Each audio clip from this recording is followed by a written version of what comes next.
Earth Scientists. Want to show you how to capture things on windy.com when you get to that point of the finisher. So what I like to do is use something called Snip and Sketch, but you can just screenshot from your Chromebooks. You know, you guys are better at that, but I use something like this, and I hit new.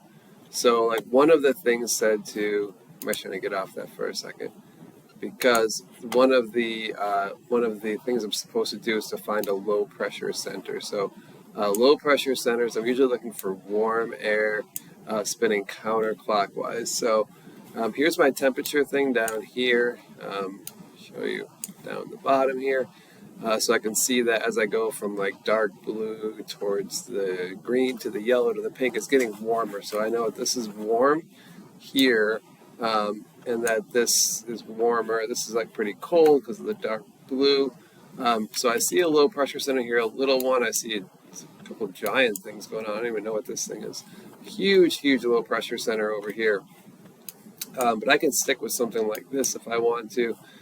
So what I'm going to do is use Snip and Sketch, which is just an app.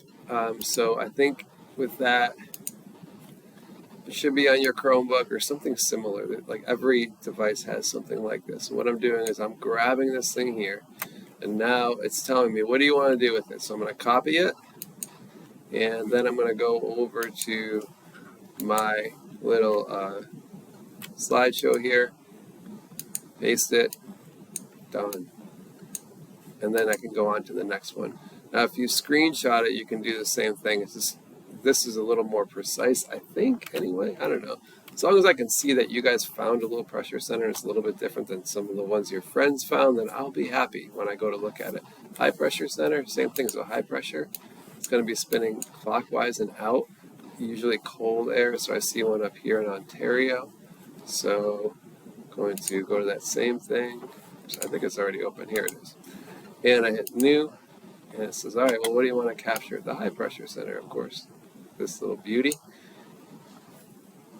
Copy it. Come back to here. Go to the correct slide. High pressure center, that's where I want it. Paste it. Good. We're happy. And so on. So that's how you capture, that's how I capture things and put them into Google Slides. You guys can use whatever method you want to. As long as you actually did the capturing and you actually did the pasting, I'll be happy.